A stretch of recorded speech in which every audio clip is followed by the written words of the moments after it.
Evet arkadaşlar, nasıl öğreniriz İsmail Demirel video kanalına hoş geldiniz. Bugün sizlerle Rayman'in yeni şarkısını ayrıntılarını söyleyeceğim.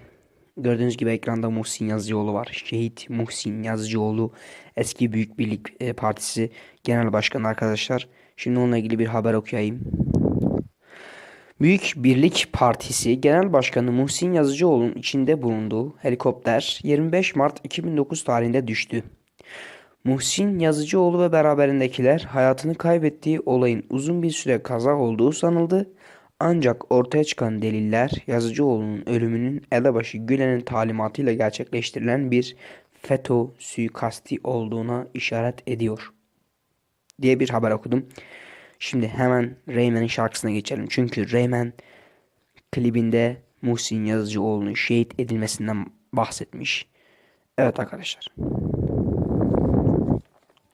Şimdi klibin Muhsin Yazıcıoğlu'nun şehit düşmesinden kanıtlarını göstereceğim. Nasıl ondan bahsedildiğinin kanıtlarını.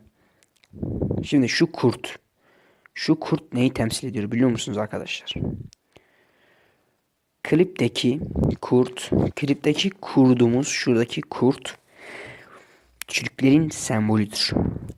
Ve ülkü ocaklarının sembolünde, yani ülkü ocaklarının tabelasında olan kurtun anlamıdır. Muhsin Yazıcıoğlu bir arada Ülke Ocakları Genel Başkanlığı yapmıştır. Onun için kurt ekranda var. Devam ediyorum. Buradaki helikopter şu an. Şimdi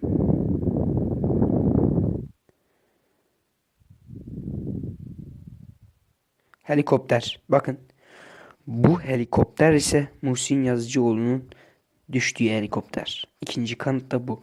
Birinci kanıda inanmayanlar, ikinci kanıt bu. Helikopter. Muhsin Yazıcıoğlu'nun ölümü helikopterin düşmesiyle gerçekleşti ve devam ediyoruz. Ve fark ettiyseniz ortam kış ve karlı hava ve helikopter kara saplanmış. Muhsin Yazıcıoğlu'nun ölümü de aynı bu şekilde. Karlı hava, orman ve bir orman ve karlı hava. Biraz saçma oldu.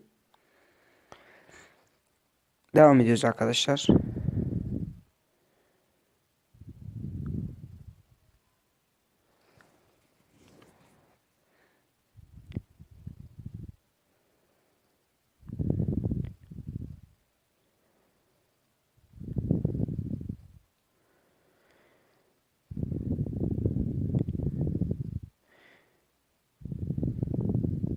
Şimdi şurada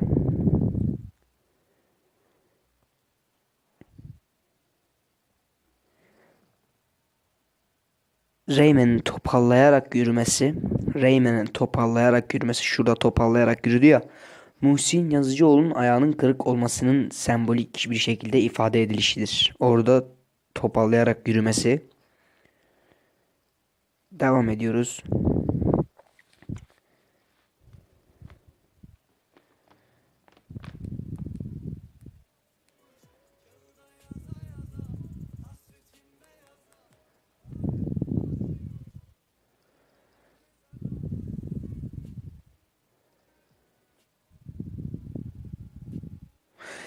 Klipteki ölmeden mezara bölümü var ya arkadaşlar.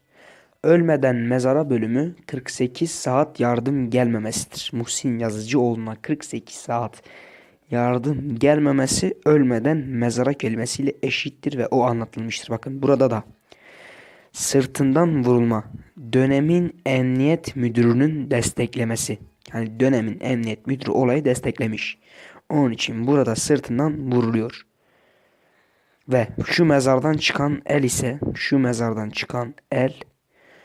mezardan çıkan el şehitlerin ölmediğini, yani şehitler ölmez kelimesinin şeyidir, bu da açıklamasıdır. Ve videonun 25 Ocak tarihinde yayınlanması ise Muhsin Yazıcıoğlu'nun 25 Mart'ta vefatıdır.